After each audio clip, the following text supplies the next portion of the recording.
185 বছর আগেই তোলা হয়েছিল পৃথিবীর প্রথম সেলফি। এই সেলফি আসলে এলো কোথা থেকে? কোনটা ছিল পৃথিবীর প্রথম সেলফি? কেই বা তুলেছিলেন সেই সেলফি? আসুন এই ভিডিওর মাধ্যমে জেনে নিই পৃথিবীর প্রথম সেলফির কাহিনী। আজ থেকে প্রায় 185 বছর আগেকার কথা।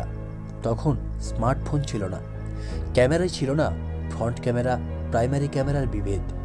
ক্যামেরা বলতে যা বোঝা যায় সেই ক্যামেরা দিয়েই 1839 সালে উঠেছিল পৃথিবীর প্রথম সেলফি। ছবিটি তুলেছিলেন ফিলাডেলফিয়ার এক কেমিস্ট রবার্ট কর্নেলিয়াস। কর্নেলিয়াস পেশায় একজন কেমিস্ট হলেও আসলে তার রসায়নটা ছিল ছবির সাথে। ছবি তোলা নিয়ে নানা রকম পরীক্ষা নিরীক্ষা করতে করতে হঠাৎ মাথায় আসে নিজেরই ছবি তোলার কথা।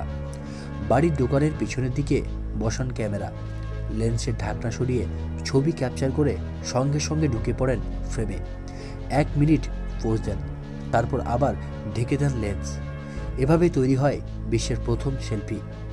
ছবিটির নিচে রবার্ট কর্নেলিয়াস লিখেছিলেন, the first light picture ever taken 1839। এই ছবির 4 বছর পরে আরও একটি সেলফি তুলেছিলেন কর্নেলিয়াস। 1839 সালে বাবার দোকানে পৃথিবীর প্রথম সেলফিটি তোলেন বছর 30-এর রবার্ট।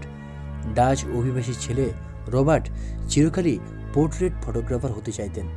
পরবর্তীকালে বাবার আলোর দোকানের ব্যবসা টানা 20 বছর সামলান তিনি। 1877 সালে অবসর নেন তিনি। 1893 সালে মারা যান বিশ্বের সেলফি পথিকৃৎ রবার্ট কর্নেলিয়াস। ভিডিওটি ভালো লেগে থাকলে অবশ্যই লাইক, কমেন্ট এবং শেয়ার করুন। এছাড়া এরকম আরও ভিডিও পেতে এবং আমাদের ইউটিউব চ্যানেলটিকে আরও এগিয়ে নিয়ে যেতে সাবস্ক্রাইব করুন কিছু কথা ইউটিউব চ্যানেল।